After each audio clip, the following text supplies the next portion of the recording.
It's a wild world out there, but some worlds are even wilder. Hi, my name is Tyler Hapney, and you're listening to Dungeons and Dystopias. Thank you for listening. Hello and welcome to yet another episode of Dungeons and Dystopias. I am your game master and host, Tyler Hapney. I run hundreds of sessions of Cyberpunk Red and Dungeons and Dragons combined, and this podcast is a way for me to reconcile my thoughts on those systems. Today, we're going to be continuing our series on the D&D classes.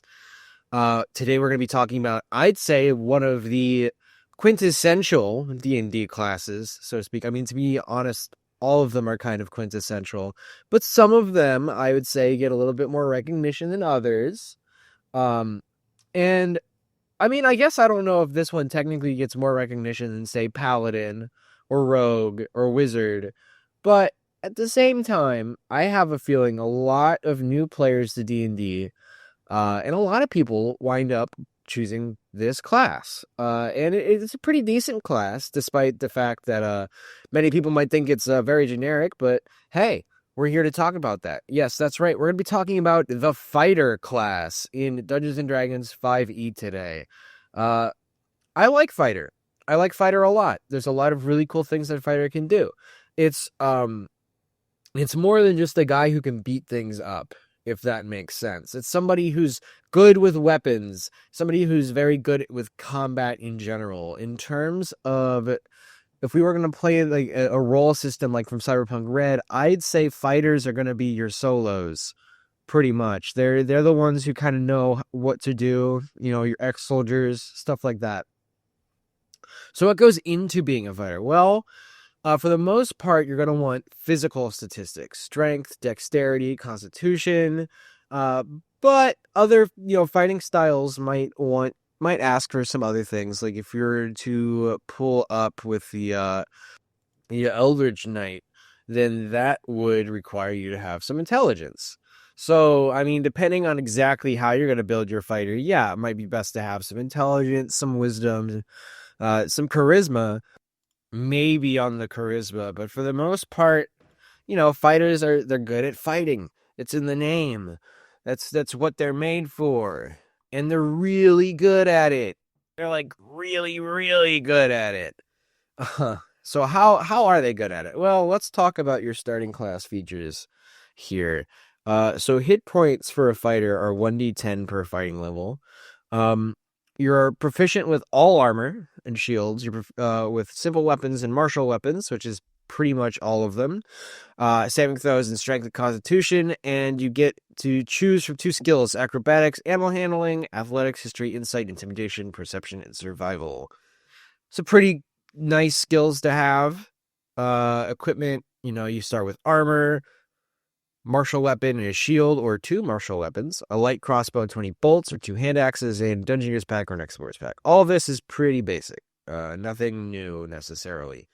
But now we're going to get into something called fighting style, which I do not believe we've had the honor of getting to fighting style yet. Fighting style is something that a couple classes get access to, where it's a modifier to specific types of fighting.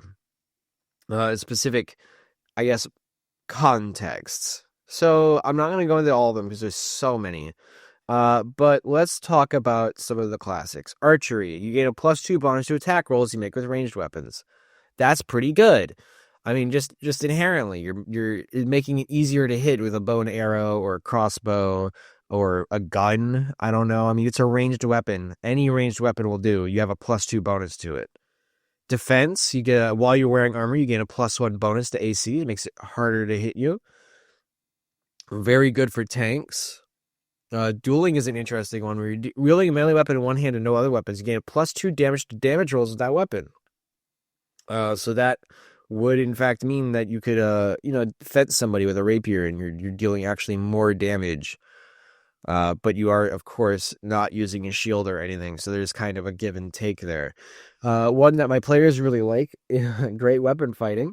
When you roll a 1 or 2 on a damage die for an attack you make with a melee weapon that you are wielding with 2 hands, you can then re-roll the die, but must use the new roll, even if the new roll is a 1 or a 2. The weapon must have the 2-handed or versatile property for you to gain this benefit. So, I mean, that's pretty cool. You get to re-roll damage, and you have to take it even if it's lower. It's pretty rough. It's pretty rough. We also have two-weapon fighting. When you engage in two-weapon fighting, you can add your ability modifier to the damage of the second attack, which is really good. Two-weapon fighting goes hard if you build up around it. Yeah, but so that's kind of an example of some of the fighting styles. There are a ton of fighting styles, and a lot were added in Tasha's Cauldron of Everything, which, you know, just adds a ton of crazy stuff here. Like, I don't know. I'd look into it.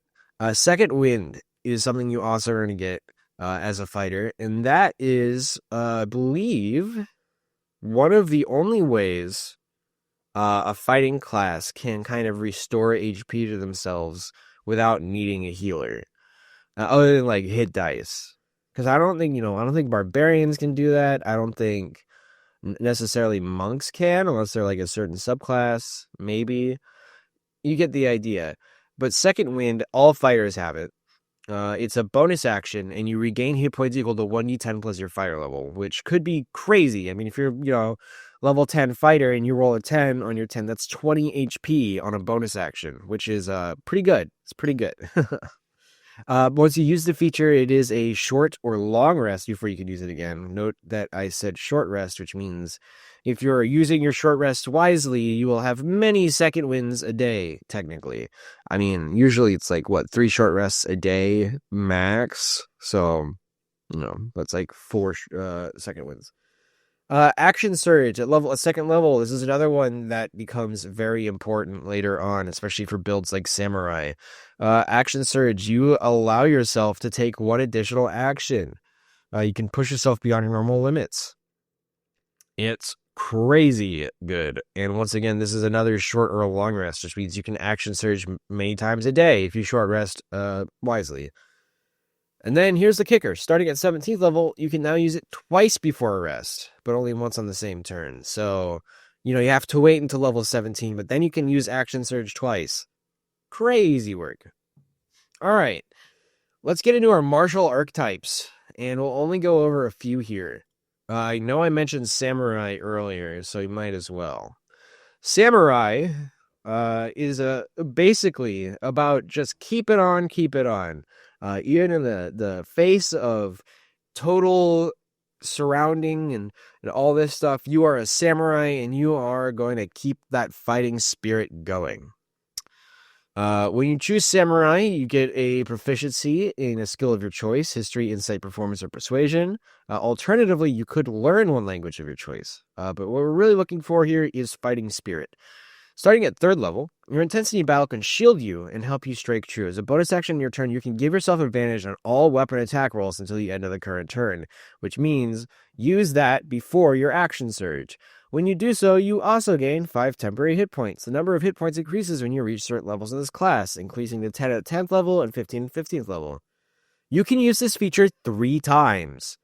You regain all expended uses of it when you finish a long rest. So for a smart guy who they might realize, hey, if we use my short rest correctly, I can fighting spirit 3 times and action surge, 3 times at least. So that would be crazy. You'd be able to hit really easily on those action surges and you deal extra damage. Not necessarily extra damage, but you get the idea. Level 7 level, you get Elegant Courtier. Your discipline and attention to detail allow you to excel in social situations. Whenever you make a charisma check, you gain a bonus to the check equal to your wisdom modifier. Your self-control also causes you to gain proficiency in wisdom saving throws. If you already have this proficiency, you instead gain proficiency in intelligence or charisma saving throws. Very nice, very cool. Get a little bit of extra to charisma and wisdom. Tireless Spirit. Starting at 10th level, when you roll initiative and have no uses of fighting spirit remaining, guess what? You gain 1 use. Yeah, that's crazy. That's really, really good. And that's 10th level, which is not ridiculous. I mean, a lot of campaigns go past 10th level.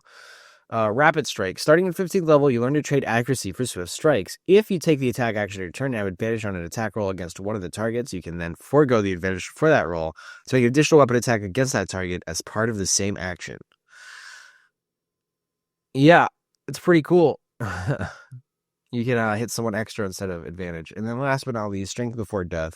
This one's crazy. If you take damage that reduces you to 0 hit points, you can then use your reaction to delay falling unconscious, and you can immediately take an extra turn. Well, you have 0 hit points during that extra turn. Taking damage causes death saving throw failures as normal, and 3 death saving throws failures can still kill you. When the extra turn ends, you fall unconscious if you still have 0 hit points. So people can theory craft the samurai all they want. But the theoretical max amount of attacks you can do as a samurai is insane. Supposedly, it's well over 15 if you do everything intelligently and all of the contexts line up. I'm pretty sure there's 15 things that have to be right in order to get that going. But yes, samurai can attack a lot. Wow, we went through that. All right, next one is going to be Champion Fighter. This one is our basic, normal, run-of-the-mill fighter. These guys are crazy good, though. Very good for a first class. The one that makes them stand out is Improved Critical. When you choose that archetype with 3rd level, your weapon attacks score a critical hit instead of on a 19 or 20, which means you now have a effectively 10% chance to crit instead of 5, which is really good. That doubled your chance to critical hit. Just base. That's really nice. Remarkable Athlete. You can add, starting at sub level, you can add hack for proficiency bonus to any strength, dex, or constitution check you make. When you make a running long jump, the distance you can cover increases by a number of feet equal to your strength modifier. At 10th level, you get another fighting style. At 15th level, guess what? Your weapon attacks now score a critical hit on a roll of 18 or 20. So, we're now tripling your chance. Well, not tripling. I don't know necessarily what that would be. Survivor. At 18th level, you attain the pinnacle of resilience in battle. At the start of each turn, you regain hit points equal to 5 plus your constitution modifier. You have no more than half your hit points left. You don't gain this benefit if you have 0 hit points. So yeah, Champion, really good starter class. You'll be critting a lot, and you'll be able to jump far, but really, honestly, to be honest with you, you're not going to get a ton of bang for your buck playing as Champion. It is really just that really good starter class. But I mean, if you're looking for crazy awesome features, Improved Critical and then maybe Superior Critical, additional fighting style is pretty good, but that's not until 10th level. So expect to strap in if you're playing Champion. All right, let's keep going, because believe it or not, we are actually almost done with base fighter. Ability score improvement, obviously. Only here's the kicker with fighters. They get more ability score improvements than your average bear. When they get an ability score improvement instead at 4th, 6th, 8th, 12th, 14th, 16th, and 19th levels, which is 2 or 3 more than your typical average player is going to get, which means naturally fighters' stats are going to be maybe, I wouldn't say a little higher, but maybe a little bit more bumped up than your average, just because they are kind of your tank, and they're very versatile, and fighters are great. We love fighters. You get an extra attack at 5th level. This is huge, because that means when you action surge, you can attack twice. So technically, action surge now gives you 4 attacks. With samurai, could be more. Beginning at 5th level, you can attack twice instead of once. Yeah, that's classic. And when you reach 11th level, you get to go up to 3 attacks. And when you reach 20th level, it's 4 attacks, which means, and here's where all that theory crafting is going to start coming in. That means as a samurai, or just as a fighter in general, at level 20, which people don't get too often, you can action surge and essentially attack 8 times. And with samurai, you can make sure that they all have advantage. You get the idea why samurai is so great. And then our last major feature for fighter is Indomitable. Indomitable allows you to reroll a saving throw that you fail. That's it. If you do so, you must use the reroll a new roll. You can't use this feature again until you finish a long rest. And then at 13th level, you can use the feature twice. And at 17th level, you can use it 3 times. And that's fighter. There's no huge major capstone for fighter other than extra attack, essentially. Yeah, a lot of it comes from your martial archetypes as well. Fighter is a very versatile class. I can do a whole lot of things. but it is really a lot in how you build the fighter. Especially a lot on your archetype as well. I mean, archetypes can completely change the way you approach your character. Eldritch Knight, I didn't even get into it, but that's like a fighter with spells, and they require intelligence, and they have spell slots, and they have known spells, and it's, there's a whole new kind of thing to it where now you're adding magic into your typical fighting rotation. And that's I've seen Eldritch Knight work. I've also seen it be a little rough. But I think that really depends upon how you build and how much you use your spells for Eldritch Knight. But generally, fighter, I'd say pretty good starting class. Barbarian and fighter would be my two classes I'd tell someone to start with. And I think it would work out pretty well. All right. We're going to get on to our monster of the week this week. I know everyone is dying to hear what I've got in store, and I would like to tell you that I've got an interesting monster this week. I want to talk about the gelatinous cube. For anyone who's seen the Dungeons & Dragons movie, they have probably seen the gelatinous cube. It's in that arena fighting scene where they're all running through the maze that's constantly changing around them, and they've got all those monsters inside. And then there's that scene where like a dwarf guy or someone runs into like basically just a block of ooze and he begins to melt. That is our wonderful gelatinous cube. This thing, going back to our oozes, is very much an ooze. Of sorts. However, this is a very specific ooze that takes up an entire space. So that means all like 5x5, it is literally just a block of ooze. And you can go inside of it and get engulfed by it, but doing so will give you constant acid damage. And, obviously, if you're there long enough, you will die inside of the cube, but everyone can see you inside there being melted away, which is kind of horrifying to think about. Gelatinous cubes do have an intelligence of 1, which means they're barely sentient, if they are even at all. And for the most part, they're kind of to be played as either just a hungry beast that's kind of following things, or my favorite is as a dungeon trap. I've seen it where, you basically going through a dungeon and then suddenly you come across a random gelatinous cube that maybe you didn't see because the goo is clear, there's nothing in it, or something like that. I don't know, but I have seen gelatinous cube used very effectively in dungeons before. I think specifically Dungeon of the Mad Mage is where I ran into my first gelatinous cube. This creature is, I don't know, it's just so fun. It is, in order to get out of the cube, you need to have basically a friend take an action to pull you out of the cube. And even then, it requires a DC 12 strength check.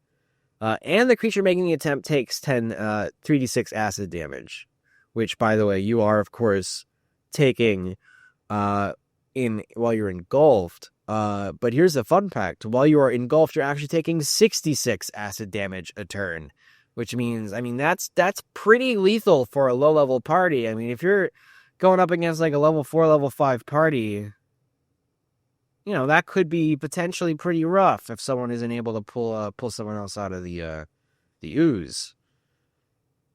An engulfed creature can try to escape by taking action to make a DC 12 strength check. On a success, the creature escapes and enters a space of its choice within 5 feet of the cube. Now remember, while you are engulfed, you are restrained, which is going to give you some negatives to that strength check. So getting out might be easier said than done, even for people who have a little bit of strength in them, because you will be having, I'm pretty sure it's disadvantage when you're restrained and trying to make those kinds of checks.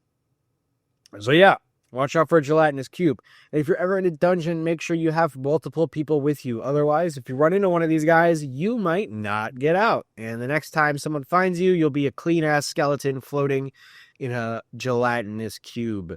So, please, do keep an eye out and make sure you use that 10-foot pole to poke in front of you and make sure that, hey, I'm not about to walk into a bunch of acidic slime, because it happens more than you think. All right, that'll be it for us this week. Thank you so much for listening. Please come back next week where we talk a little bit more about Cyberpunk Red. I'm excited for it. I'm looking forward to it. And I will see you all then. Bye-bye.